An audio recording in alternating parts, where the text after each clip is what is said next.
बहुत समय पहले की बात है। एक राज्य में एक राजा राज करते थे। एक दिन उनके दरबार में एक आगंतुक आए और राजा को एक सुंदर पत्थर उपहार स्वरूप प्रदान किया। राजा वह पत्थर देख बहुत प्रसन्न हुए।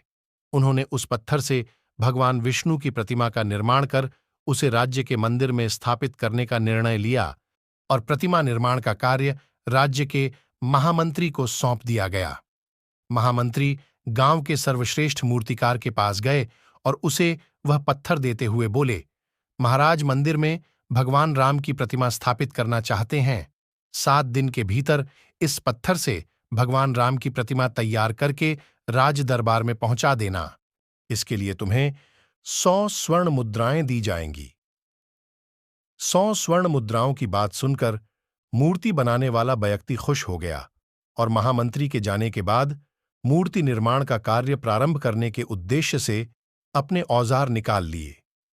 अपने औजारों में से उसने एक हथौड़ा लिया और पत्थर तोड़ने लगा और पत्थर तोड़ने के लिए उस पर हथौड़े से वार करने लगा, किंतु पत्थर जैसे का तैसे ही रहा। मूर्तिकार ने हथौड़े के कई वार पत्थर पर किए, किंतु पत्थर नहीं टूटा। 50 से 60 बार प्रयास करने के बाद मूर्तिकार ने अंतिम बार प्रयास करने के उद्देश्य से हथौड़ा उठाया, किंतु यह सोचकर हथौड़े से प्रहार करने के पहले ही उसने हाथ खींच लिया कि जब 50 से 60 बार वार करने से पत्थर नहीं टूटा तो अब क्या टूटेगा। वह पत्थर लेकर वापस महामंत्री के पास गया और उसे यह कहकर के वापस कराया कि इस पत्थर को तोड़ना नामुमकिन है, इसलिए इससे भगवान राम की मूर्ति नहीं बन सकती। महामंत्री को राजा का आदेश हर स्थिति में पूर्ण करना था, इसलिए उसने भगवान राम की प्रतिमा निर्मित करने का कार्य गांव के एक साधारण से मूर्तिकार को सौंप दिया। पत्थर लेकर मूर्तिकार ने महामंत्री के सामने ही उस पर हथौड़े से प्रहार किया और वह पत्थर एक बार में ही टूट गया। पत्थर टूटने के बाद मूर्तिकार प्रतिमा बनाने में जुट गया। इधर महामंत्री सोचने लगा कि काश पहले मूर्तिकार ने एक अंतिम प्रयास और किया होता तो सफल हो गया होता और 100 स्वर्ण मुद्राओं का हकदार बनता। मित्रों, हम भी अपने जीवन में ऐसी परिस्थितियों से कई बार गुजर रहे होते हैं।